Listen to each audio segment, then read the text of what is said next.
When I look back at my life now, I realize there was a single night, a single sentence, that changed the direction of my entire journey. It was a warm evening in Seattle, the kind where the sun set late and the golden light lingered on the horizon, making the whole sky glow.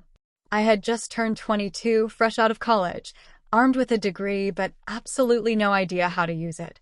My mom, Linda, had raised me single-handedly, and she had always been strong.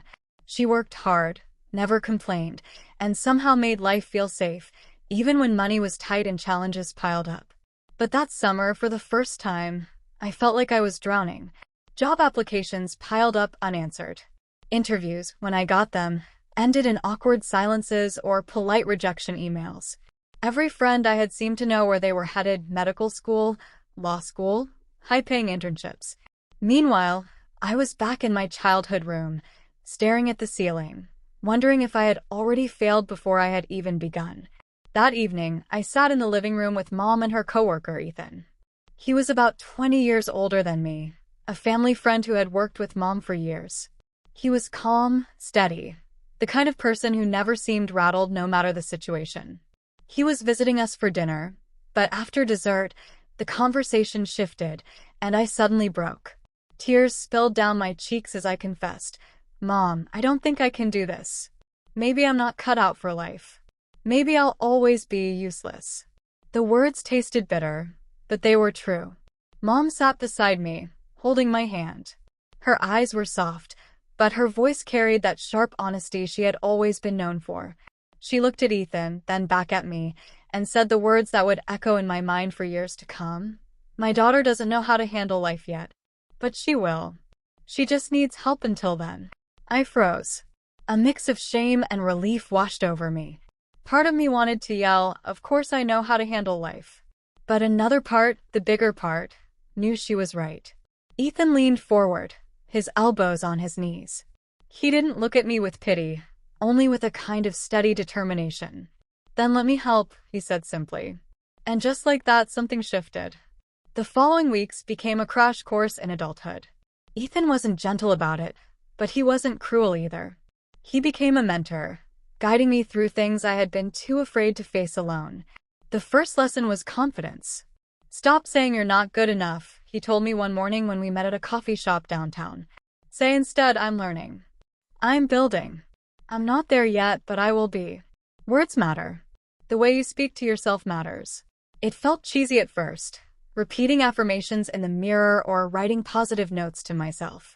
But slowly, something inside me began to shift. I stopped calling myself a failure. I started calling myself a work in progress. Mom watched this change quietly. She never interfered, but every so often she would smile and say, "See, you're stronger than you think." Of course, progress wasn't smooth. A few months later, I finally landed an interview at a publishing firm.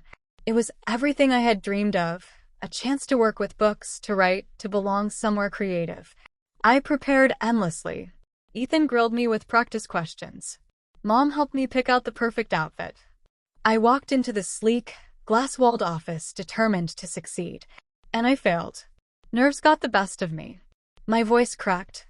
I stumbled over my words, and at one point I even blanked on the manager's name. When I left, my cheeks burned with embarrassment. Back home, I collapsed on my bed, sobbing. "I told you." I cried when Mom came in. "I can't handle life. I'll never be like you or Ethan. I'm weak. I'll never make it." Mom sat beside me, stroking my hair the way she had when I was little. Her voice was soft but steady. "Emma, failing doesn't mean you can't handle life. It means you're handling it the way everyone does, by learning through mistakes." Later, Ethan came by. He listened quietly, then said, "Do you think I've never failed an interview? Do you think your mom hasn't stumbled before? Real strength isn't about never failing. It's about standing back up after you do. And today, you showed strength by even trying." Something about his words stuck. Over the next year, I worked on myself relentlessly. Ethan gave me challenges: talk to strangers at networking events, write essays and post them online, apply to jobs even if I felt unqualified. Each time my heart pounded. Each time I wanted to quit. But each time I did it. And slowly, I began to see progress. I got a part-time job as a freelance writer for a local magazine. The pay wasn't much, but the pride I felt seeing my name in print was priceless. I started to believe for the first time that maybe I wasn't a failure. Mom continued to remind me of her own struggles. She told me one night while we were washing dishes, "When you were 2, I worked 2 jobs."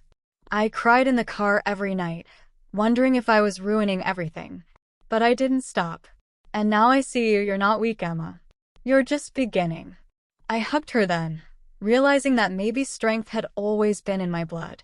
The biggest moment came unexpectedly. I applied to a mid-sized publishing house, almost on a dare from Ethan. "You're ready," he told me. I laughed bitterly. "No, I'm not." "Yes, you are. Trust me." So I applied. Weeks later, I got the call, an interview. This time, I walked in differently. Not shaking, not doubting, but steady. When they asked me questions, I didn't give perfect answers, but I gave honest ones. I showed passion. I showed grit. 2 weeks later, they offered me the job. I remember running home, bursting through the door, shouting, "I got it." Mom screamed with joy, hugging me tightly. Ethan just smiled and said, "Told you so." But deep down, I knew it wasn't just me who had landed that job. It was Mom's belief, Ethan's guidance, and my decision to keep trying even when I wanted to quit.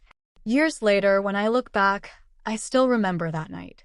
The night Mom said, "My daughter doesn't know how to handle life yet." At first, it stung. But now, I realize it wasn't an insult. It was love. It was her way of saying, "You're not finished. You're not broken. You're just learning." And she was right. Because now, when life throws storms my way, I don't crumble. I remind myself of everything I survived, everything I built, and everything I became. I know now how to handle life. And it's all because of one sentence, one mentor, and one mother who never gave up on me.